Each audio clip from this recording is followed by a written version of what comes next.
Manx Radio Sport.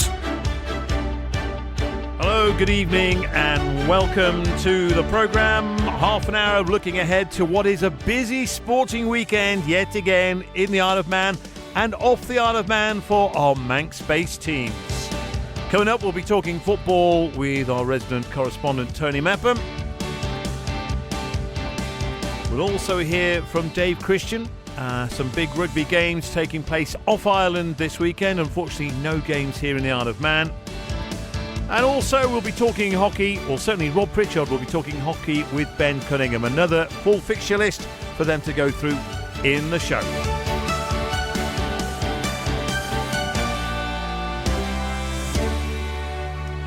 But we'll start this week with football. Good evening, Tony. It's great to have you along. We're going to start, I think, with FC Isle of Man, who are away this weekend. First time in a long time, over a month, I believe.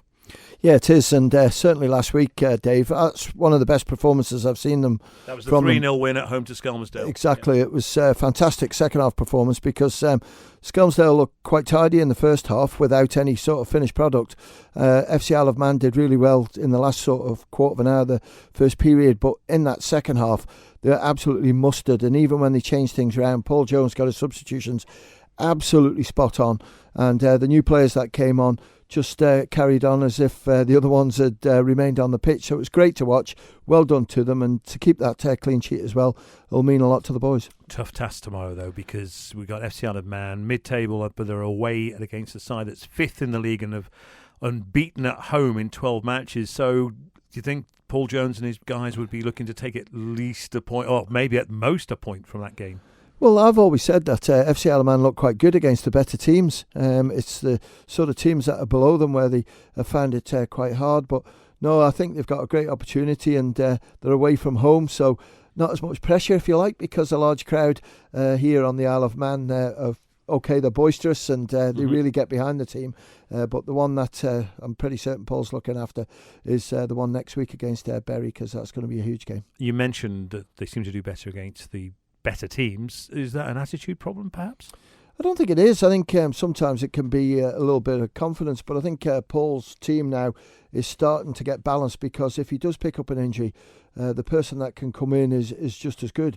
I think before that he's always found it a little bit difficult, maybe playing players out of position, but Jack McVeigh, having him back in and his experience throughout football is good. And when you look at Dean Pennington, he's busy in that midfield. I thought last week Carl Watson was absolutely brilliant, and Charlie Higgins is flying as well, scoring plenty of goals and causing all sorts of problems to create goals for other players as well. So it's great across the board for Paul, and they've just got to keep this confidence that they've got at the moment there. We're still in something of a bleak midwinter weather-wise, and we're in third season now for FC Isle of Man, 2.5 campaigns under their belts. The very first campaign, of course, practically you couldn't get a seat at the bowl. No. It's not been so good since they've gone up to the Premier Division. Any sign of the crowd starting to come back yet, or is it kind of plateaued out a little bit? Well, it's probably plateaued out a little bit. The weather's not helped. That's what I say, yeah. Because when sort of March comes, the weather gets better, and the people come out and watch. But no, it's still great support. And when you look right the way through the Premier League, Bury are ahead of them, but they're amongst it. And it'd be really interesting, Dave, to see next week when they play Bury, because they bring over a large crowd, but a lot of people do sort of concentrate on going to the better games, and that's going to be great to watch that. Yeah, we're expecting, because Bury, of course, they were. I think there might have been founder members of the Football League, possibly. There might have been the original 12, I'm not too sure. But anyway, they did go out of business a few years ago, sadly, and they've had to start at the bottom again. Phoenix from the Flames type situation. Yeah. But so, I mean, any idea what kind of crowds that we might expect to see down at the Bowl next week? I don't know, but last time they brought over a lot of people because they did concentrate. When you look at Kendal, when they came over, that's as good a crowd as I've seen this season, and unfortunately the weather didn't allow them to get back, but I think they enjoyed everything that the Isle of Man had to provide for them after the game. And it's just one of those, but I think now the way that they're playing, they can sort of climb up that league, and the playoffs is a a big call.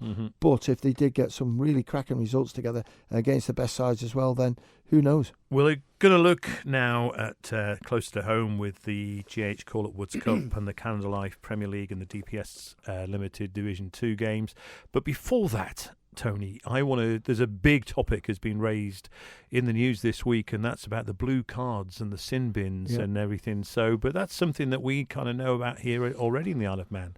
So this is the Premier League. They're talking about maybe adding to red and yellow cards, having a 10-minute sin bin, etc. But as I say, the Isle of Man, we're down this road. Yeah, it's quite interesting that, Dave, as well, because, the sin bin's been in for a while now, and we can calculate at the end of the season how many have been involved, but it's quite difficult because it's the yellow card that they show to suss out if they're sin binned or booked or whatever.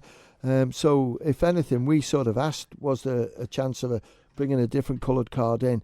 And the English FA said no chance. Okay. But here they are now sort of looking at it. Now, from what I've heard, that it's probably not going to happen at the moment because... with the English FA, yeah. Because, it's just rumour mill going. But dissent is one of the worst sort of things that you can have in football because, you're frustrated with something that's just happened. And if it hasn't been awarded your way, you show dissent to the officials. And, the Isle of Man FA are actually working on it at the moment, Dave, to bring back in the respect campaign because we've noticed lately in junior football as well an increase in the lack of respect towards officials, to, opposition, everything else like that. And, it's proving costly for some of the players because they're getting sent off and then the team goes on and gets and they beaten. get fined for that. You don't just get a yellow card and a red card. There's also a fine attached to that, isn't there? Correct. There is administration charges, they like to call it. And again, that's brought in by the English FA. That's not the Isle of Man FA. Okay, they might benefit from the finances side of it. But it's up to the players just to curtail themselves because we're battling to get people involved in to officiate.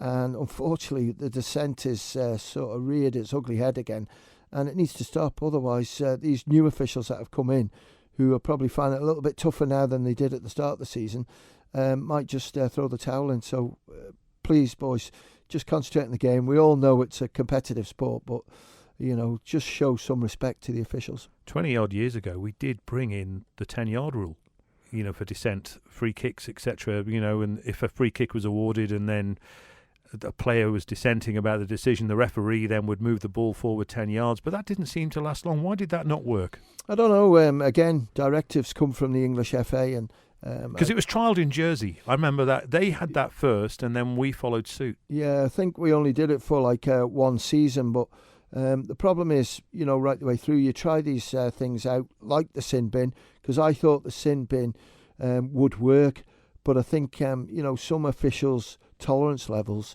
are a lot lower than others, so this is where the confusion comes in. But they're only human, and they're refereeing a game of football to allow the game to go on, Dave. And sometimes without the aid of assistants as well. Oh, definitely this year there's hardly been any assistance at any games because when you look at the average age of an official now, it's quite high, and when you've got referees who are 60, 70, it's a credit to them for being able to run around. I couldn't do that, but my age.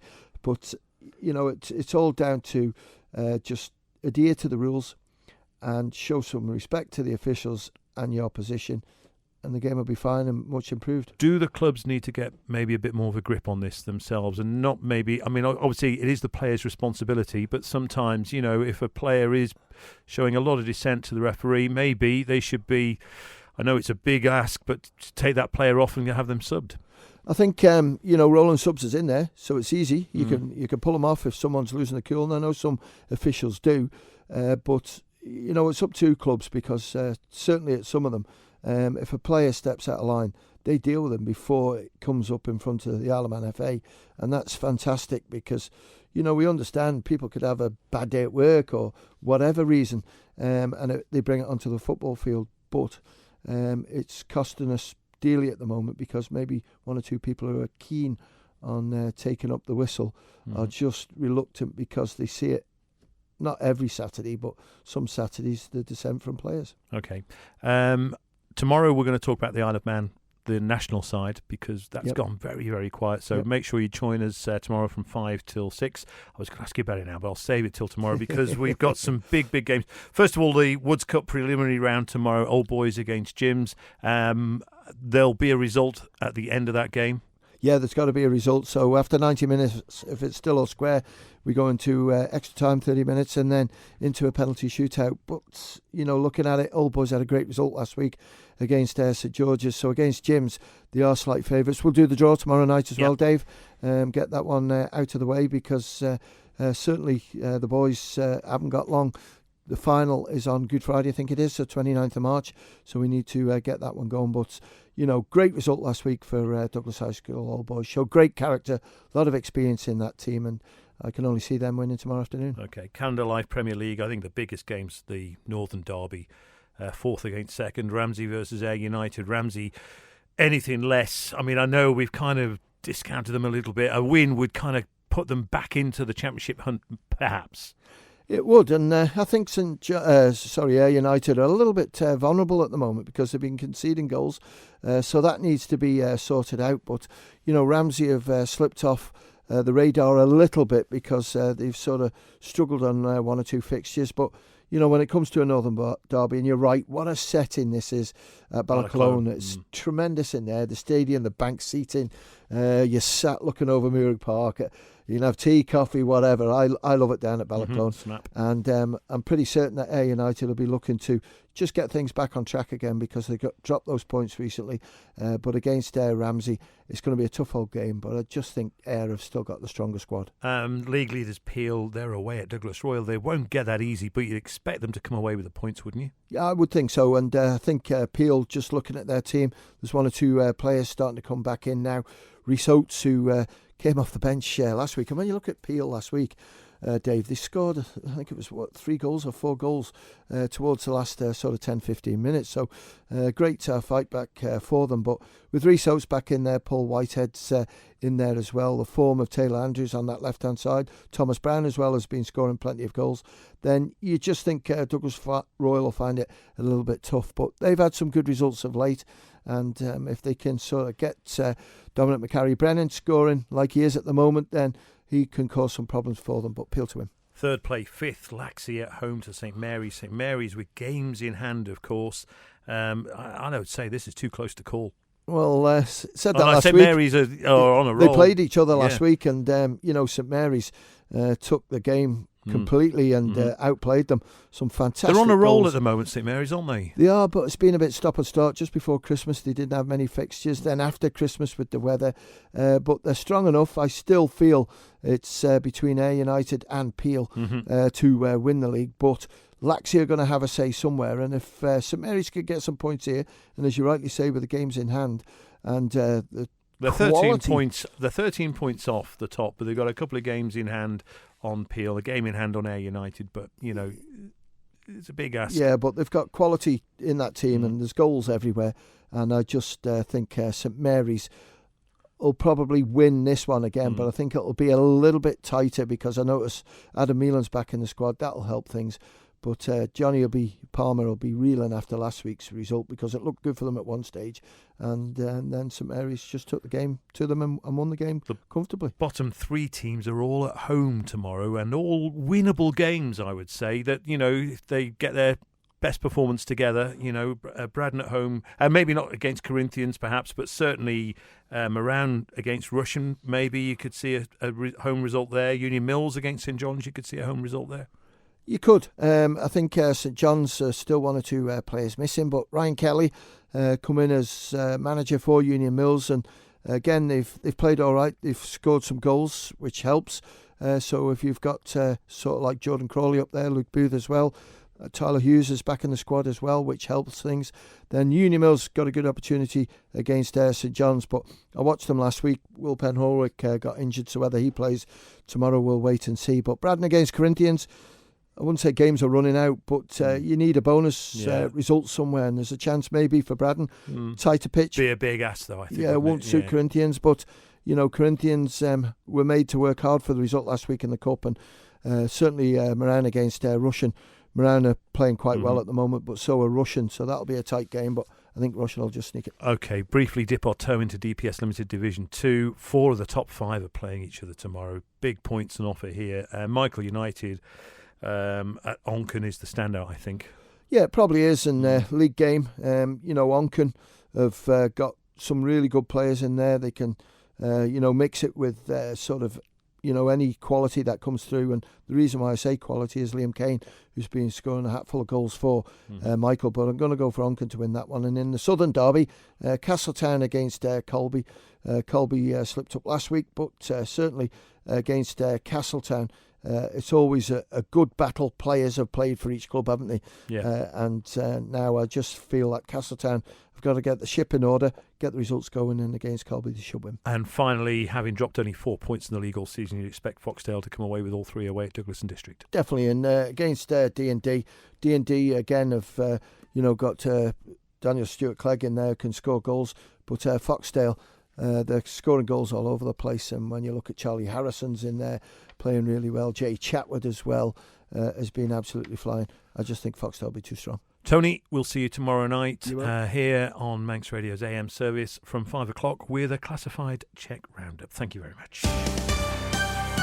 Manx Radio Sport. Now with a look ahead to the weekend's rugby fixtures, here's Dave Christian. English Clubs Championship Rugby gets underway again this weekend for Vagabonds and for Vagabonds ladies. For Douglas, they have a week off, which is pretty good. They picked up 4 serious injuries last week, and all the players will need a little bit of time out to recover from that, because their next fixture is against the league leaders, Birkenhead Park. Vagabonds this weekend head off island to Birchfield in Lancashire. It's just north of Widnes on the map. Well, Vaggers beat them 33 points to 10 in the earlier game at Ballyfletcher this season and will fancy their chances away from home. Birchfield have only won 2 from 8. Vaggers, I think, from memory, are 6 from 9. They're challenging for promotion, and really, with the dwindling number of fixtures left, they need to take every point they can between now and the end of the season. Their last 2 games are against Ashton-under-Lyne and Colin Nelson, and they're the teams above them in the table in first and second. One's at home, one's away. I don't think that will faze them too much. They know what they have to do if they want to be promoted. The guys have had a couple of weeks off. They should be coming back fully fit. No reported injuries coming out of Ballyfletcher. However, and it's a big however, they may be a little bit short of game time. I know a couple of the Vagabonds players have had runs out with the Isle of Man Barbarians in the intervening period because it's been a couple of weeks since their last match. But that lack of match fitness may come back to haunt them. But with a 33-10 win at Ballyfletcher, you suspect that Birchfield won't be up to the job tomorrow afternoon. We'll have to wait and see on that. No team news at present from Ballyfletcher. Hopefully we'll have some on Saturday Sport Preview with Paul Moran at lunchtime tomorrow. Vagabonds ladies on the road as well.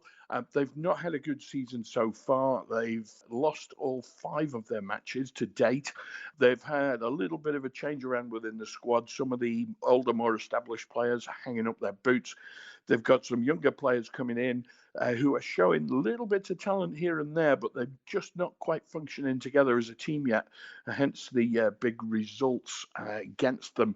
This week, Broughton Park, they're in second place, I think, in the standings and challenging for promotion and looking pretty good for it as well. So that means Vaggers ladies, backs against the wall, it will be in this away match. The home fixture against Broughton Park, well, that was their last game, which was way back on the 2nd of December, almost 2 months ago.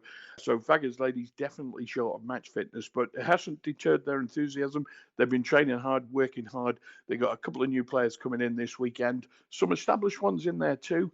That half-back pair and Sammy McDonald at scrum half, Leona McDonald at standoff. Those two have worked together for a couple of seasons now, so that's reasonably well established. Plenty of power in the forwards as well. So I think Vaggers are, I'm hoping at least that they don't have the same sort of 60-0 result they had at home.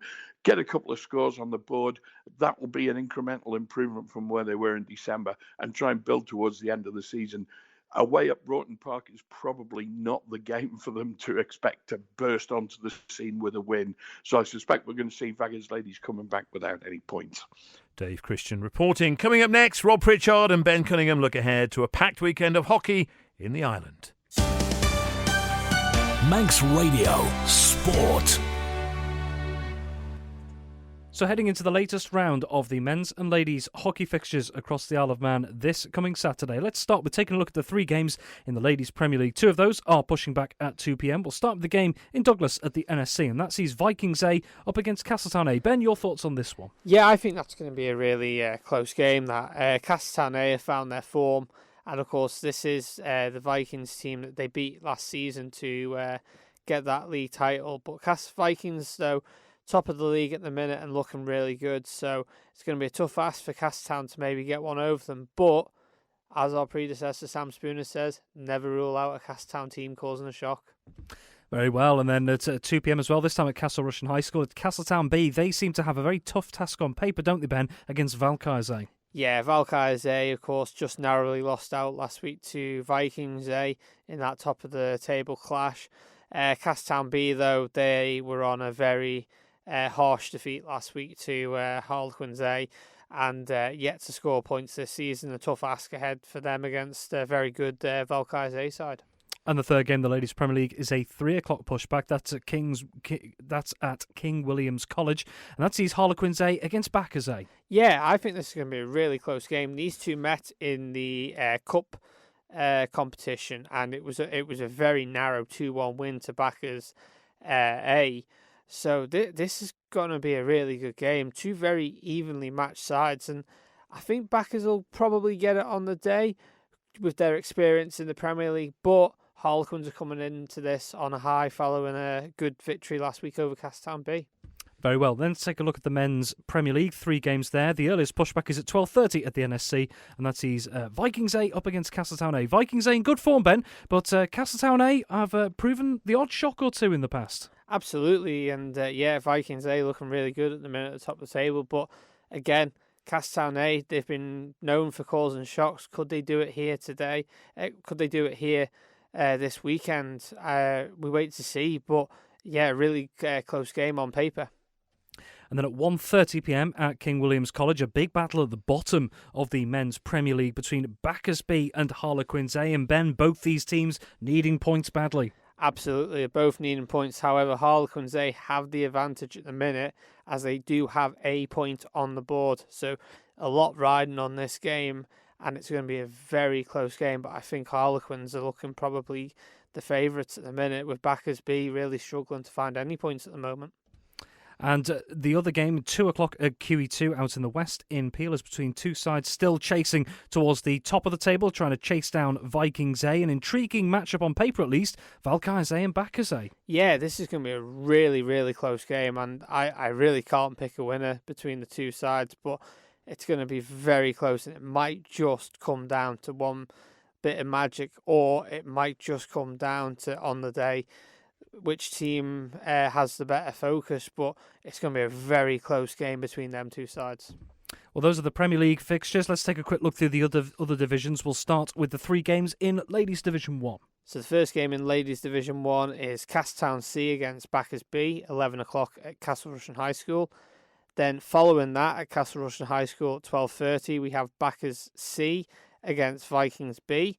And then at Ramsey Grammar School at 12:30, we have Ramsey A against Valkyries B. And 3 games also in Men's Division 1 as well. And the first one is at QE2 at 12:30, and this sees Ramsey A against Vikings C. Then at 3:30 at QE2, we have Vikings B against Valkyries B. And then at 3:30 at Castle Rushen High School, we have Castletown B against Harlequins B.